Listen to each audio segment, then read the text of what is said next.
35 കിലോമീറ്ററോളം ഈ ദിവ്യ ആയുധവുമായി ഏകനായി സഞ്ചരിക്കുവാൻ മുതിലേരിക്കാവിലെ പരാശക്തി സേവകന് സാധിക്കുന്നത് ആദിപരാശക്തിയുടെ അളവില്ലാത്ത അനുഗ്രഹവർഷം ഒന്നുകൊണ്ട് മാത്രമാണ്.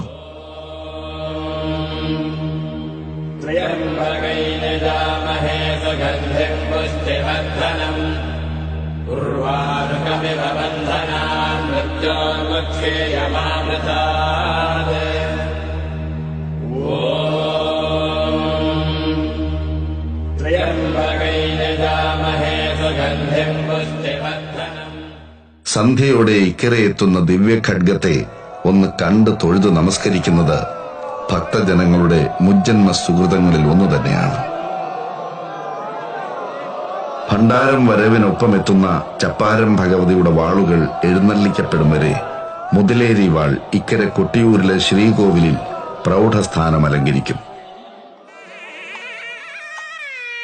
ഇനിയാണ് ഒരു ജനതയുടെ ജന്മപുണ്യമായ ചോതിവിളക്ക് തെളിയിക്കൽ. പരംജ്യോതിയായ ചോതിവിളക്ക് തെളിയിക്കുന്നത് കുറ്റ്യാടിയിലെ ചാതിയൂർ മഠത്തിൽ നിന്നും ആചാരമുറകൾ തെറ്റിക്കാതെ തൃക്കണ്ണിൽ അഗ്നി പേറുന്ന ശിവസന്നിധിയിൽ എത്തിക്കുന്ന അഗ്നി പകർന്നു വേണം ചോതിവിളക്ക് തെളിയിക്കാൻ.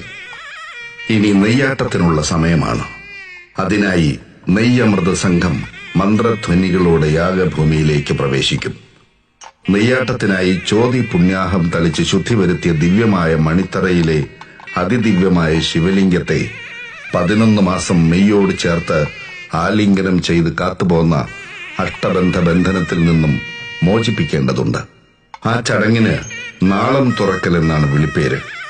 വൈദ്യശാസ്ത്ര ശസ്ത്രങ്ങൾക്ക് നൽകാനാവാത്ത ആശ്വാസം തരുന്ന അഷ്ടബന്ധത്തിന്റെ പെരുമ കേട്ടും അനുഭവിച്ചുമറിഞ്ഞവർ പ്രാർത്ഥനാ നിർഭരമായ പ്രതീക്ഷയോടെ അവിടെ അഞ്ജലിബദ്ധരായി നിൽപ്പുണ്ടാവും. നാളം തുറക്കലിന് ശേഷം ഉഷാ കാമ്പ്രം നമ്പൂതിരിയുടെ നേതൃത്വത്തിൽ നെയ്യാട്ടം നടക്കും. വില്ലിപ്പാലം വലിയ കുറുപ്പിന്റെ കലശത്തിലെ നെയ്യഭിഷേകത്തോടെ ആരംഭിക്കുന്ന നെയ്യാട്ടം തൃക്കപ്പാലം മഠക്കാരുടെ നെയ്യാട്ടത്തോടെ അവസാനിക്കും.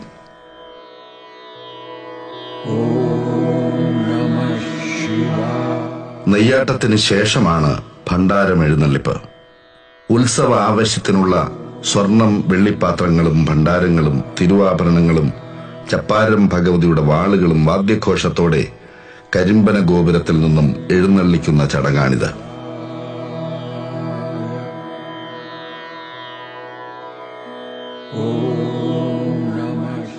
അമ്മാറക്കല്ലിൽ നാം കാണുന്ന പെരുങ്കുടയും ക്ഷേത്ര ആവശ്യത്തിനുള്ള മറ്റ് കുടകളും നിർമ്മിച്ച് കണിയ സമുദായക്കാർ എഴുന്നള്ളിച്ചെത്തിക്കുന്നതാണ് കുടയെഴുന്നള്ളത്ത്. ഭണ്ഡാര എഴുന്നള്ളത്തിനോടൊപ്പമാണ് ഇക്കരെ കൊട്ടിയൂരിൽ സൂക്ഷിച്ചിരിക്കുന്ന തിടമ്പകളും മുതിലേരി വാളും സ്ഥാനികരുടെയും ഗജവീരന്മാരുടെയും അകമ്പടിയോടെ അക്കര സന്നിധാനത്തിലേക്ക് അർദ്ധരാത്രിയോടെ പ്രവേശിക്കുന്നത്. മറ്റു ക്ഷേത്രങ്ങളിൽ നിന്നും വ്യത്യസ്തമായി കൊട്ടിയൂരിലെ ചടങ്ങുകൾ ജ്യോതിശാസ്ത്ര വിധിപ്രകാരമുള്ള സമയവ്യത്യാസത്തോടെയാണ് നടക്കുക.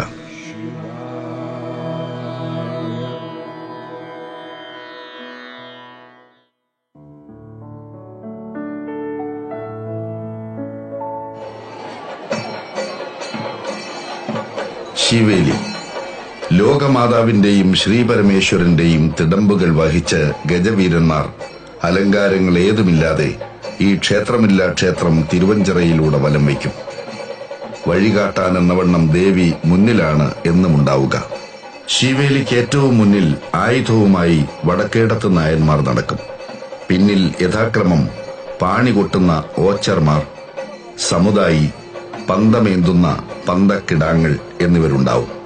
ഏറ്റവും പിന്നിലാണ് ദേവിയെ പിന്തുടർന്ന് ശ്രീപരമേശ്വരൻ എഴുന്നള്ളുക.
ഏറെ പ്രത്യേകതകളുണ്ട് അക്കരെ കൊട്ടിയൂരിലെ ചടങ്ങുകൾക്ക്.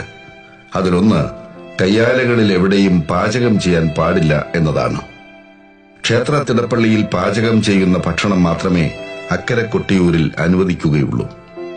ഈ ഉത്സവ ദിനങ്ങൾ മുഴുവൻ പാചകം ചെയ്താലും ചാരം നീക്കാൻ അനുമതിയില്ലാത്ത തിടപ്പള്ളിയിലെ അടുപ്പുകളിൽ ഒരിക്കലും ചാരം നിറയാറില്ലെന്നത് ഭൗതിക ശാസ്ത്രത്തിന് ഇന്നും ഉത്തരം കിട്ടാത്ത പ്രതിഭാസമാണ്.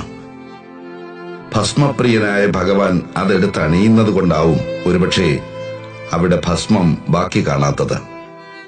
ഇവിടുത്തെ അടുപ്പിൽ നിറയേണ്ട ചാരം തളിപ്പറമ്പ് രാജരാജേശ്വര ക്ഷേത്രത്തിലെ അടുപ്പിലാണത്രേ കാണപ്പെട്ടത്.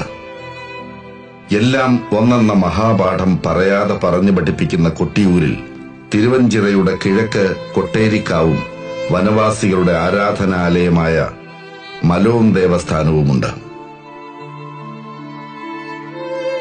സപ്തമി നാളിൽ നടക്കുന്ന ഇളനീർ വെപ്പും അഷ്ടമി നാളിലെ ഇളനീരാട്ടവും ഈ ദേവഭൂമിയെ ജനസാഗരമാക്കും.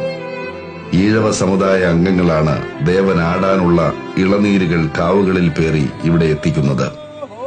ഒരു കാവിൽ ഇരുവശങ്ങളിലുമായി 6 ഇളനീരുകളാണ് ഉണ്ടാവുക.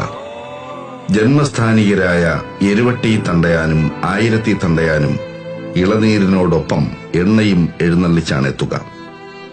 എരുവട്ടി തണ്ടയാനെ അനുഗമിച്ച് കിരാതമൂർത്തി കോലധാരിയായ അഞ്ഞൂറ്റാനുണ്ടാവും. ഏറ്റവും ഒടുവിൽ കൊട്ടിയൂരിലേക്ക് ഇളനീർ കാവേന്തി പുറപ്പെടുക തണ്ടയാനും സംഘവുമാണ്.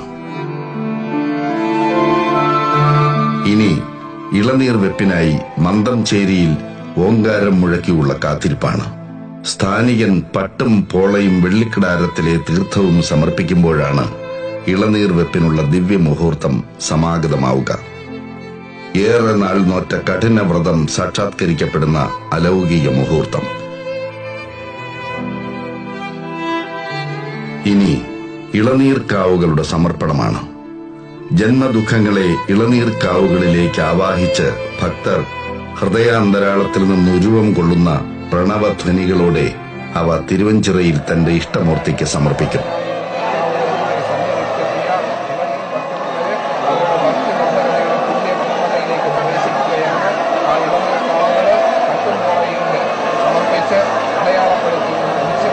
സ്ഥാനത്തേക്ക് പ്രദക്ഷിണമായി വന്ന് സമർപ്പിക്കുകയാണ്.